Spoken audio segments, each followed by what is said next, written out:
우리 좌우 앞뒤에 계신 분들과 서로 인사하겠습니다. 당신은 참으로 소중한 사람입니다. 당신은 참으로 소중한 사람입니다. 오늘이 9월 1일이죠. 9월달이 벌써 되었습니다. 아직도 사실 좀 더운 것은 있습니다만 그래도 9월달이 되니까 이제 가을이 좀 가까이 오고 있는 것 같습니다. 이 가을이 된다고 하니까 가을에 그런 이야기들 많이 하잖아요. 천고마비의 계절이다. 그러지 않습니까? 근데 실제적으로는 누가 살이 찝니까? 내가 살이 찌죠. 그렇죠? 또 가을이 되면 흔히 하는 말들이 있는데 사색의 계절이라 그러고 이 책 읽기 좋은 독서의 계절이라고 합니다. 독서의 계절, 여러분들 혹시 책 좋아하세요? 책은 좋아하죠. 책 읽는 거를 조금 이제 안 좋아해서 그렇지. 그래서 어떤 분들은 책을 좋아해서 집에 책이 많아요. 근데 책을 잘 안 봐요. 나는 책을 좋아하죠. 우리 모두는 책을 참 좋아합니다. 그죠? 책 읽기가 조금 부담이 돼서 그런 것이지만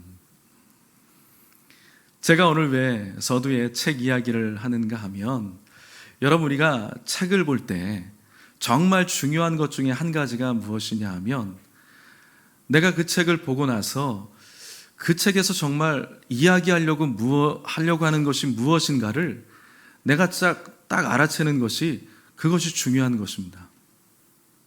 그 책에서 말하려고 하고 있는 그것을 한마디로 표현한다 그러면 책의 논지를 파악한다라고 하는 것이잖아요.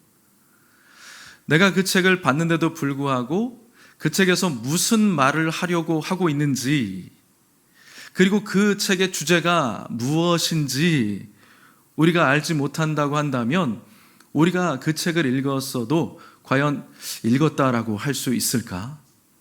책을 읽었는데 그 책에 대한 주제를 내가 모르고 있다? 그럼 책을 읽었다고 하기가 참 껄끄러울 것 같습니다. 그래서 오늘 본문을 가지고 설교의 제목을 정했는데 그게 무엇이냐 하면 계시의 주제이신 예수 그리스도라는 것입니다. 우리가 이 요한계시록을 읽었는데 요한계시록을 다 읽고 우리가 강해를 하고 말씀을 나눴는데 결국 요한계시록이 무엇을 말하고 있는 것인지 우리가 잘 알지 못한다면 주제를 파악하지, 여러분들 오해하지 마십시오. 자꾸 주제를 파악한다 그러니까. 네. 주제를 우리가 파악하지 못한다면 제대로 이 성경 말씀을 봤다고 할 수 없을 것입니다. 그래서 지난 주일에는 우리가 함께 말씀을 나누면서 이 요한계시록을 우리에게 주신 이유가 무엇인지, 그리고 이 요한계시록의 배경이 무엇인지에 대해서 우리가 함께 말씀을 나눴습니다. 이제 오늘은 말씀드린 것처럼 이 요한계시록의 중요한 주제에 대해서 우리가 함께 말씀을 나눠보도록 하겠습니다. 이 요한계시록은요, 성경의 66권의 그 책들 가운데 특별히 발신자, 그리고 수신자, 그리고 이 내용이 전달된 경로까지 분명하게 밝히고 있는 유일한 책입니다. 발신자와 수신자와 전달된 모든 경로, 이 모든 것들을 밝히고 있는 책, 유일한 책이 바로 요한계시록입니다. 그래서 우리가 읽었습니다만 1절 말씀에 보게 되면 이 요한계시록의 원저자가 누구신지, 그리고 발신자가 누구인지, 수신자가 누구인지, 그리고 전달자가 누구인지를 너무나 분명하고 정확하게 이야기하고 있습니다. 자, 읽어봤습니다만 1절 말씀 같이 한번 읽어보겠습니다. 예수 그리스도의 계시라.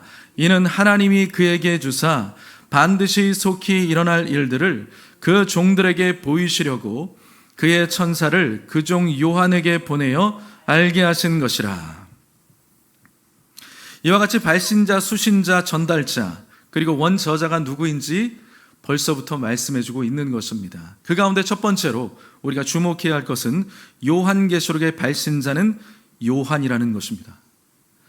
조금 전에 우리가 함께 확인하셨던 것처럼 그 종 요한에게 보내어 알게 했다라고 이렇게 분명하게 말씀을 하고 있습니다. 그러니까 이 서신을 보낸 사람이 요한이라고 하는 사실을 계시록이 시작하자마자 처음부터 분명하게 밝히고 있는 것을 볼 수 있죠. 게다가 4절 말씀도 우리가 읽어봤는데 4절 말씀 상반절에 보면 이렇게 말씀합니다. 요한은 아시아에 있는 7 교회에 편지하노니 라고 합니다. 한 번 더 이 서신의 발신자가 누구인지를 한 번 더 분명하게 밝히고 있는 것입니다. 그런데 여러분, 왜 발신자를 분명히 밝히는 것이 중요한 것일까요? 왜냐하면 소위 우리가 잘 알고 있는 이단들이 이 문제를 가지고 괜히 장난을 치고 있기 때문입니다. 여러분, 사실 요한이라고 하는 이름은 굉장히 흔한 이름입니다. 여러분들 많이 들어보셨을 거예요. 세례 요한이라고 하는 사람 들어보셨죠? 또 1차 선교 여정을 바울과 함께 갔다가 중간에 돌아간 사람, 마가 요한이라고 하는 사람도 들어봤을 것입니다. 그와 같이 요한이라고 하는 이름은 굉장히 흔한 이름이었습니다. 그런데요, 오늘 본문에 보면 어떻게 말합니까? 그냥 요한이라고 합니다. 아니, 그냥 요한이라고 쓰지 말고 구체적으로 내가 누구인지 신상 명세를 정확하게 하면 나중에 이 성경을 보는 사람들이 그것 가지고 장난 안 칠 텐데, 굳이 요한이 그냥 자신을 요한이라고 간단하게 이야기를 하고 있는 것이죠. 그것을 보면 우리는 무엇을 볼 수 있습니까? 그것을 보면 이 서신을 받는 사람들과 너무나 유독 잘 알고 있는 관계라는 것을 우리는 눈치챌 수가 있는 것입니다. 그러니까 이 서신을 보낸 사람이 누구냐 하면 당시에 7 교회의 성도들이 너무나 잘 알고 있고 신뢰하고 있는 사람이었고, 더 나아가서 몇 차례의 서신을 보낸 사람이었다라는 것입니다. 그러니까 굳이 자신의 신분에 대해서 명확하게 밝히지 않더라도 내가 누구인지 편지를 받는 사람들이 잘 알고 있었기 때문에 구구절절히 다른 부연 설명하지 않았다는 것입니다. 요한이 분명하다는 것이죠. 그렇게 요한은요, 지금 이 서신을 받고 있는 7 교회의 형편을, 상황들을 너무나 잘 알고 있었던 것입니다. 그런데 이단주의자들은 무엇이라고 이야기를 하냐 하면, 이 서신을 쓰고 있는 이 요한이 서신을 쓰면서 이 서신의 말씀들을 정확하게 이해하지 못한 가운데 썼다, 이런 이야기들을 하고 있습니다. 왜 그 사람들이, 이단주의자들이 그런 이야기를 할까요? 왜냐하면 그런 주장을 펼쳐야만 요한도 알지 못하고 있는 것을 우리가 알고 있다라고 하는 식으로 주장할 수가 있는 것이기 때문입니다. 그런데 여러분, 제가 말씀드렸던 것처럼 이 요한은요, 이 당시 7 교회를 잘 알고 있었습니다.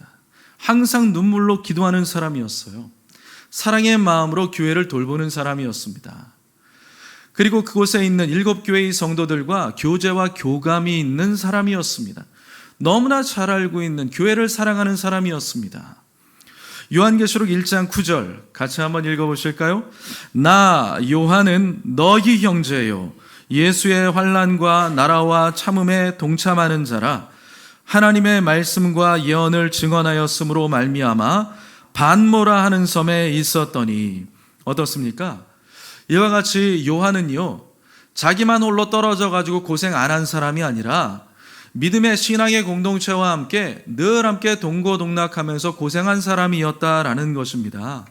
그래서 요한은요, 현재 그 7 교회가 당면하고 있는 신앙적 위기를 경고하고 또 돕기 위해서 이 요한계시록을 써가지고 보냈다라는 것입니다. 그렇기 때문에 요한은 자기도 알지 못하는 내용들을 썼다, 혹은 요한이 알지 못하고 있는 내용들을 우리는 알고 있다라고 이야기하는 이단들의 그 이야기는 헛소리에 불과한 것입니다. 두 번째로 우리가 살펴봐야 할 것은 요한계시록의 수신자가 누구냐 하면 7 교회라는 것입니다. 오늘 본문 4절 상반절에 보면 아시아에 있는 7 교회, 이렇게 말씀을 하고 있습니다. 여기서 말하는 아시아는 어디를 말하는 걸까요? 우리가 살고 있는 이 아시아 지역을 말하는 것이 아니지요. 신약 성경에서 말하고 있는, 말씀하고 있는 아시아는 그 당시 로마의 지배를 받고 있는 속주들 가운데 하나인 소아시아 지역을 말하는 것입니다. 우리가 흔히 이야기하는 터키 지역, 트리키예 지역을 말하고 있는 것이죠. 그런데 이 아시아에 있는 7 교회라고 합니다. 참 특이한 것이 있어요. 당시에 여러분들, 이 소아시아 지역에 교회들이 많이 있었습니다. 7 교회만 있었던 것이 아닙니다. 성경을 우리가 찬찬히 잘 살펴보면 소아시아 지역에 있었던 교회들을 우리가 잘 찾아볼 수가 있습니다. 대표적인 몇몇 교회들을 설명하면요, 첫 번째로 우리가 이야기할 수 있는 것이 사도행전 20장에 등장하는 사도 바울이 3차 선교 여정을 마치고 예루살렘으로 돌아가는 길이었습니다. 돌아가는 길에 잠시 들렀던 드로아라고 하는 지역이 있습니다. 드로아라고 하는 지역이 있는데 여러분들이 너무나 잘 알고 있는 트로이의 목마 있죠. 잘 알고 있죠. 트로이의 목마 들어보셨죠? 책을 우리는 좋아하지 않습니까? 예. 트로이의 목마 들어보셨죠? 예. 그 트로이를 말하는 겁니다. 근데 성경에서는 드로아라고 이야기를 하는데, 드로아 지역에 있었던 믿음의 형제들을 함께 만났습니다. 그리고 그들과 함께 성만찬을 함께 나눕니다. 오늘 이제 우리가 함께 나누겠습니다만, 성만찬을 함께 나누고 말씀을 서로 이제 나누게 되어집니다. 그런데 그 교회 안에 함께 믿음의 형제들이 모여서 예배를 드리면서 말씀을 나누고 있는데 밤중쯤 되었을 때 그 다락 위층이었던 거예요. 그 창가에 걸터 앉아 있었던 유두고라고 하는 청년이 있었는데, 이 청년이 하나님의 말씀을 듣다가, 이 사도 바울이 말씀하는 그 내용을 듣다가 그만 졸아서 땅바닥에 떨어져서 죽고 말았습니다. 사람들이 화들짝 놀랐겠죠.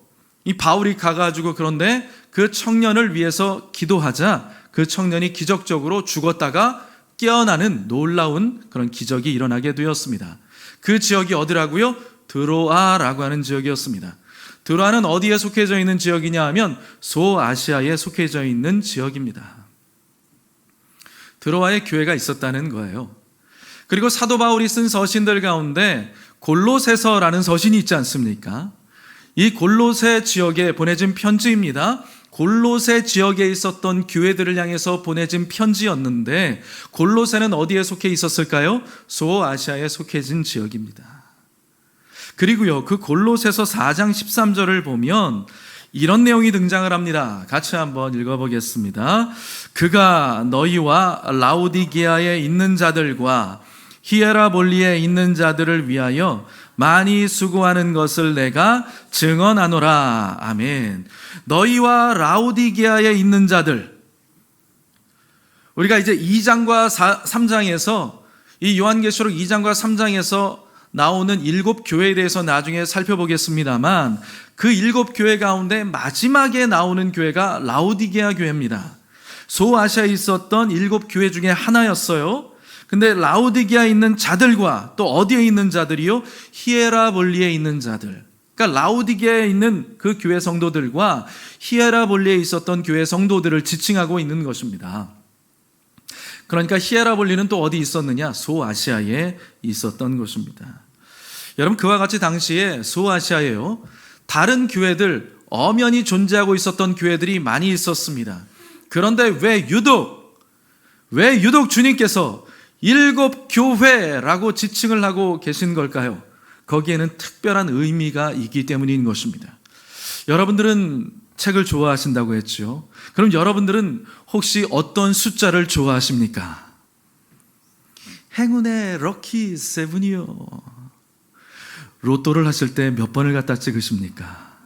저는 로또 안 합니다. 자기가 좋아하는 수를 갖다가 쓰겠죠.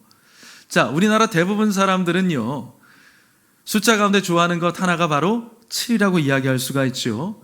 유대인들도 근데 그 7이라는 숫자 좋아합니다.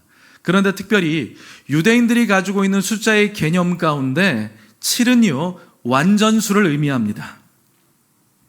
그래서 우리가 성경을 찬찬히 살펴보게 되면 특별히 이 7이라고 하는 수가 매우 중대한 의미로 여러 차례 등장하고 있는 것을 볼 수가 있습니다. 대표적인 것, 어떤 것들이 있죠? 여러분들이 잘 알고 있는 것들인데, 하나님께서 천지를 창조하셨을 때 6일 동안 창조하시고 마지막 7일째 뭐 하셨습니까? 여러분들처럼 안식하셨죠. 그렇죠? 주 안에서 안식을 누렸죠. 7일 동안 천지 창조를 완성하신 것입니다. 쉬는 날까지 다 포함했어요. 노아가 방주를 만들었습니다. 나중에 하나님의 명령에 따라서 부정한 짐승과 부정하지 않은 짐승들을 불러들이라고 했죠. 방주 안으로. 그런데 부정한 짐승은 각 2쌍씩 불러들이라고 했습니다. 그런데 정한 짐승, 부정하지 않은 짐승은 몇 쌍이었냐면 7쌍이었습니다. 7이라는 수가 의미 있게 등장을 하죠. 또요, 나중에 하나님께서 이 모세를 통해서 광야에서 성막을 만들라고 하셨을 때 등대를 만들라고 하셨어요. 성막을 밝히는 등불이죠. 등대를 만들라고 하셨는데 그 등대가 가지가 몇 개로 나 있습니까? 중간에 하나 딱 있고 양옆으로 3개씩 있죠. 그래가지고 7개의 가지를 가지고 있습니다. 7개의 등잔대를 가지고 있는 것이에요. 7이라는 수가 굉장히 중요한 수라는 겁니다. 그리고 베드로가 예수님께 여쭤보잖아요. 형제가 우리에게 죄를 범하면, 나에게 죄를 범하면 몇 번 용서해 줘야 됩니까, 주님? 한 번도 싫은데요. 몇 번이나 용서해 줘야 될까요? 그랬더니 예수님이 뭐라고 하셨어요? 7번 용서해 주면 될까요? 그랬더니 예수님이 뭐라고 하셨어요?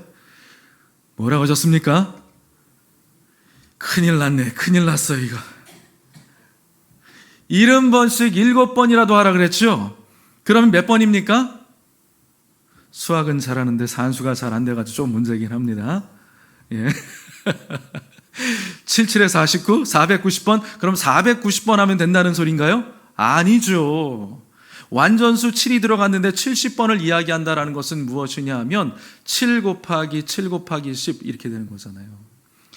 그러면 정말 완전의 완전을 더하는 겁니다. 그러면 끝까지 용서해 주어라 라고 하는 것이죠.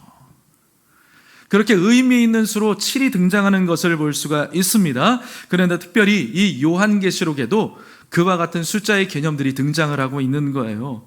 요한계시록에서는요, 더욱더 중요한 상징적인 의미로 드러나고 있습니다.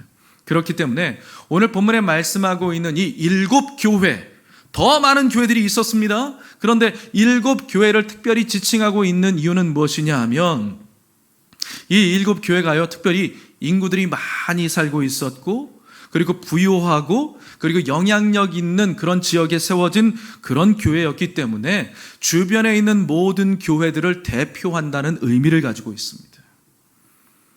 그리고 더 나아가서요, 이 7교회는요, 역사상에 있었던, 존재했던 모든 세대의 교회들을 다 포함한다는 그런 대표성을 가지고 있는 것입니다. 말하자면 무엇이냐 하면 이 7교회는요, 지금 현 시대에 존재하고 있는, 요한계시록에 나오는 이 7교회는 현 시대에 존재하고 있는 우리 교회를 포함한 모든 교회들을 향하신 하나님이 하시고자 하는 축복과 권면과 격려와 경고와 사랑의 메시지를 담고 있다는 것입니다. 여러분, 지난 시간에 제가 말씀드렸던 것처럼 종말의 그 시작은요, 언제부터 시작되었느냐 하면 예수님께서 이 세상에 오셔서 저와 여러분들을 위해서 십자가에 못 박혀 돌아가신 사건으로부터 시작된 것입니다. 그리고 그 십자가의 사건으로 탄생한 것이 바로 교회라는 공동체입니다. 위대한 공동체죠. 예수님의 피 흘리심으로 말미암아 탄생되어진 공동체가 바로 교회입니다. 예수 그리스도께서 머리가 되신 교회인 것입니다. 그렇기 때문에 교회는요, 다시 오실 예수님을 맞이해야 되는 공동체가 되는 것입니다. 여러분, 우리가 세상 끝날까지 무엇을 해야 됩니까? 주님이 우리에게 맡겨주신 사명을 감당하면서 살아야 합니다. 누구를 통해서요?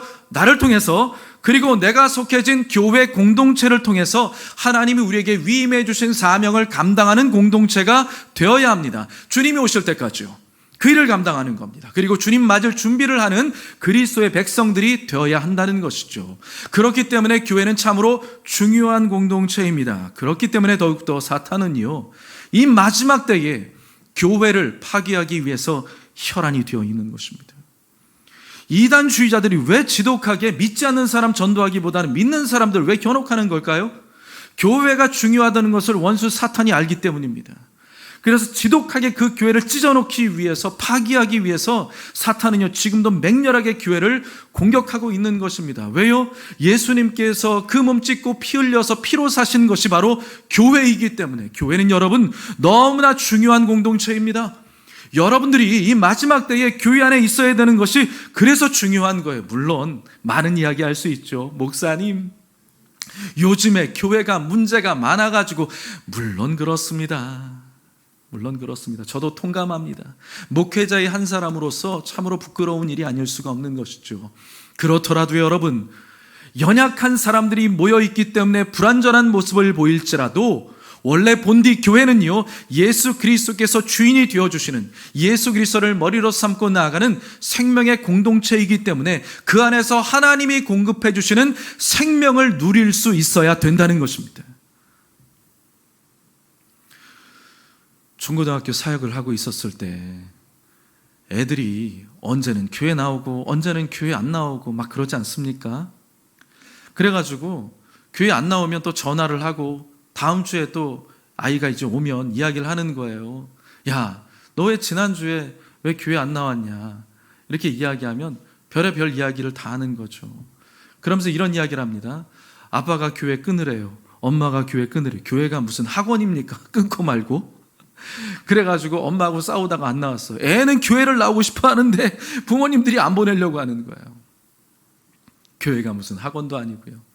근데 요즘 시대에 많은 사람들이 교회를 그렇게 생각하는 사람들이 있는 것 같아요. 여러분들, 교회에 오셨다면 하나님이 교회를 통해서 여러분들에게 주시고자 하는 생명의 능력을 누릴 수 있게 되기를 주님의 이름으로 축복합니다. 그러니요, 이 요한계시록을 우리가 함께 나누면서 우리는 교회가 참으로 중요하구나, 그리고 나 한 사람이 너무나 중요하구나 라는 것을 깨닫고요, 우리의 교회와 또 나 자신이 그리스도 예수 안에서 항상 깨어 있어야 된다는 사실을 잊지 말게 되기를 주님의 이름으로 축복합니다.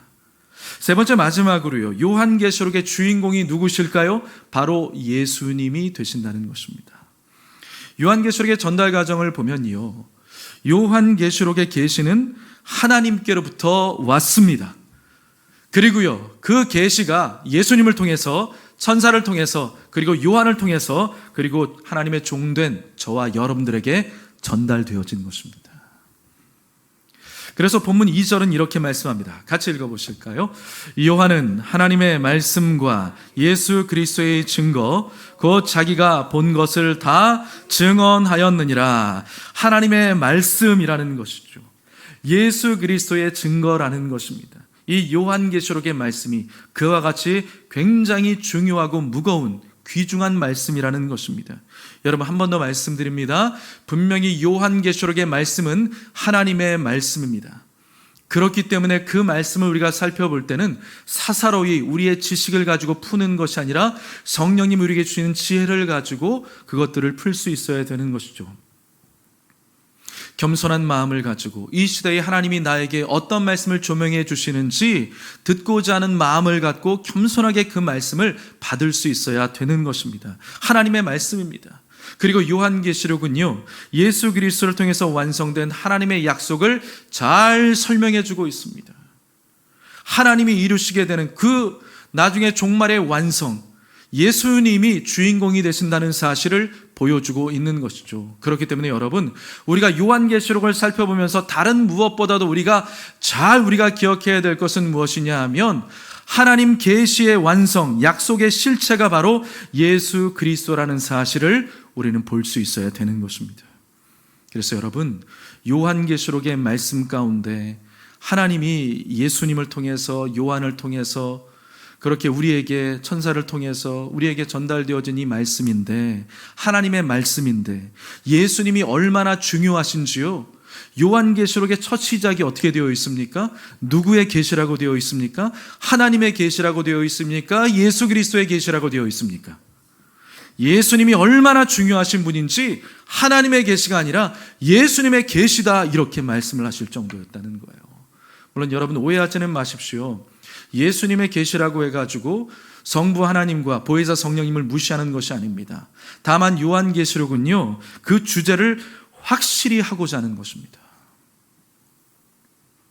종말의 시작이신 예수님, 종말의 완성이신 예수님, 우리를 구원하신 그 예수님께서 교회와 함께하고 계시고 교회를 돌보시고 계신다라는 사실을 믿음의 공동체 위에 가르쳐 주시고, 핍박과 고난과 어려움 중에도 예수 믿는 믿음을 잃지 말라, 내가 너희와 함께하고 있다라는 사실을 주님께서 분명하게 가르쳐 주기를 원하시는 겁니다.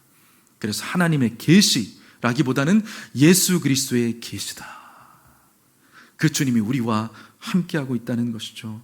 그래서요, 요한계시록의 주제 한마디로 말한다면 이렇게 이야기를 할 수가 있겠습니다. 한번 띄워주실까요? 우리가 같이 한번 읽어보도록 하겠습니다. 시작. 우리의 구원자인 예수 그리스도께서 그분의 피로 사신 교회와 세상을 다스리시고 계시는데 그분이 곧 재림하셔서 교회의 구원과 세상의 심판을 완성하실 것이다. 아멘. 그것이 바로 요한계시록의 주제인 것입니다. 그래서 여러분, 요한계시록은요, 주제면에서 예수 그리스도를 더욱 드러내며 강조하고 있는 것이고요, 그분이 피로 사신 교회가 얼마나 중요한지를 강조해주고 있는 것입니다. 거듭 말씀드립니다만 성경의 관점으로 보면 이미 종말이라고 하는 것은 예수 그리스도께서 이 세상에 오셔서 우리 위해서 십자가를 지신 사건으로부터, 그래서 우리가 오늘 성만찬을 하는 것도 그것을 기념하기 위해서 하고 있는 것이잖아요. 십자가를 지신 사건으로부터 시작한 것입니다. 종말의 시작에 누가 중요합니까? 예수님이 중요하신 분입니다. 종말의 완성은 그럼 누가 또 중요해요? 예수님이 중요한 것입니다. 구약 성경의 대표적인 계시의 책이 있죠. 다니엘서가 있습니다. 그 다니엘서 마지막 장인 12장에 보게 되면 다니엘이 세상의 끝날에 관한 환상을 보게 됩니다. 세상 끝에 관한 환상을 다니엘이 보게 되어지는데 그때 이런 음성을 듣게 됩니다. 이렇게요. 다니엘서 12장 4절 같이 읽어보겠습니다. 다니엘아, 마지막 때까지 이 말을 간수하고 이 글을 봉함하라. 많은 사람이 빨리 왕래하며 지식이 더하리라. 여기 보니까 하나님께서 다니엘에게 장차 장래의 세상 끝에 일어날 일들에 대해서 말씀을 내주시고 있는데, 보여주시는데요, 그것을 간수하고 봉함하라고 말합니다. 바로 그 순간에 드러내려고 하는 게 아니라 한동안 가지고 있으라는 거예요. 간수하고 봉함해라. 그러니까 드러나지 않도록 감추고 있어라, 이렇게 말씀을 하고 있습니다. 여러분, 하나님이 감추고 있어라 라고 할 때가 있다면 그것을 드러내줄 때가 있다는 것이죠. 드러내줄 때가 있다는 겁니다. 지난주에 우리가 함께 나누었죠. 아포칼립시스. 감추어져 있던 것들을, 베일에 쌓여져 있던 것들을 들추어서 명확하게 드러내어준다. 드디어 때가 왔다라는 것이죠. 감추어져 있는 것이 아니라 이제 드러낼 때가 왔다는 것을 요한에게 가르쳐주고 있는 것입니다.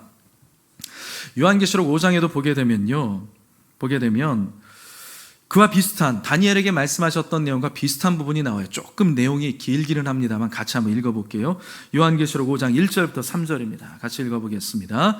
내가 봄에 보좌에 앉으신 이의 오른손에 두루마리가 있으니 안팎으로 썼고 7인으로 봉하였더라. 또 봄에 힘있는 천사가 큰 음성으로 외치기를 누가 그 두루마리를 펴며 그 인을 떼기에 합당하냐 하나 하늘 위에나 땅 위에나 능히 그 두루마리를 펴거나 보거나 할 자가 없더라. 아멘. 여러분, 이 말씀에 보면 두루마리가 봉인이 되어 있죠.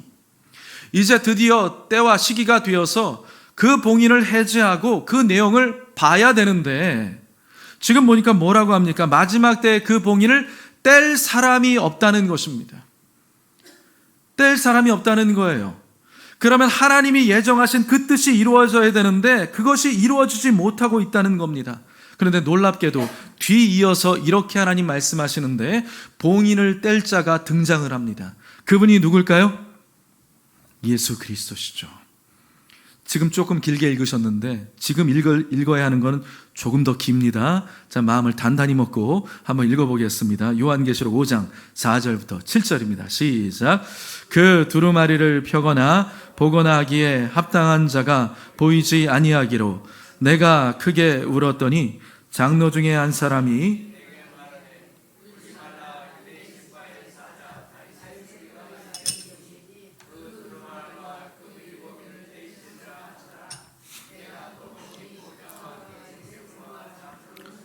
한 어린 양이 서 있는데 일찍이 죽임을 당한 것 같더라.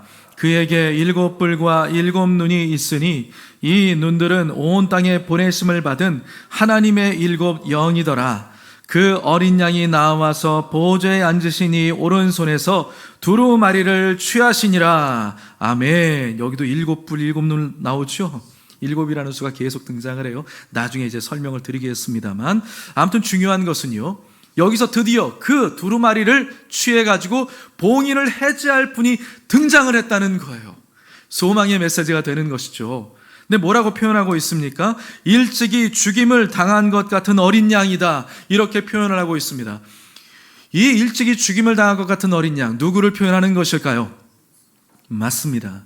세례 요한이 일찍이 표현했던 보라 세상 죄를 지고 가는 하나님의 어린 양이로다, 이렇게 표현을 했었죠. 바로 예수 그리스도를 지칭하는 것입니다. 예수님께서 그 두루마리를 이제 취하셔서 하나님의 때가 왔을 때, 종말의 그 마지막 때에 이제 완성하시기 위하여서 이제 그 봉인을 해제하는 순간이 다가오게 되었다는 것입니다.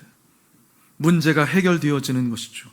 요한계시록 6장 1절 말씀을 같이 읽어보겠습니다. 내가 보매 어린 양이 7인 중에 하나를 떼시는데, 그때 내가 들으니 내 생물 중에 하나가 우레소리같이 말하되 오라 하기로, 드디어 마지막에 그 모든 일들이 전개되어지기 시작하는 것입니다.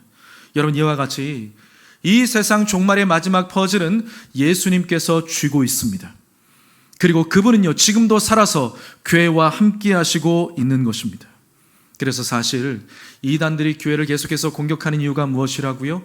하나님께서 교회에 맡겨주신 위대한 사역들을 감당하지 못하도록 그것을 무너뜨리기 위한 사탄의 계략이 숨겨져 있는 것입니다.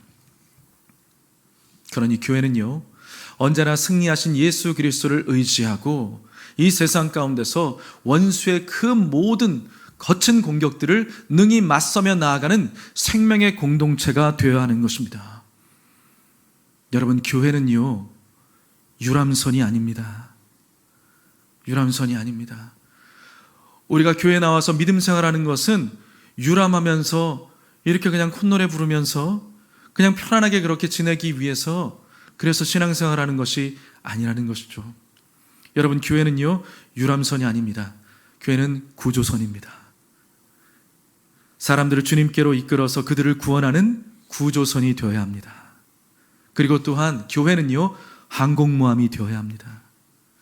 엄청난 크기를 자랑하는, 위용을 자랑하는 항공모함과 같이 이 세상 가운데 교회를 공격하고 이 세상을 어둡게 만들고 성도를 공격하고 그러한 어둠의 세력들을 맞서서 싸우는 위대한 믿음의 공동체가 되어야 하는 것입니다. 교회는 그와 같이 이 마지막 때에 하나님이 세워주신 굉장히 중요한 역할을 감당해야 되는 공동체이기 때문에 지금도 원수 마귀는 계속해서 교회를 회파하고 공격하고 무너뜨리려고 애를 쓰고 있는 것입니다. 그래서 우리는 이 교회를 지키고 온전하게 이 교회를 섬기며 나아가는 믿음의 공동체가 되어야 될 줄 믿습니다. 말씀을 정리합니다. 사랑하는 성도 여러분, 예수님은 교회를 사랑하십니다. 그리고 교회와 함께하고 있습니다. 마지막 때에 교회에 주신 사명을 감당하기를 예수님은 원하시고 있는 것입니다.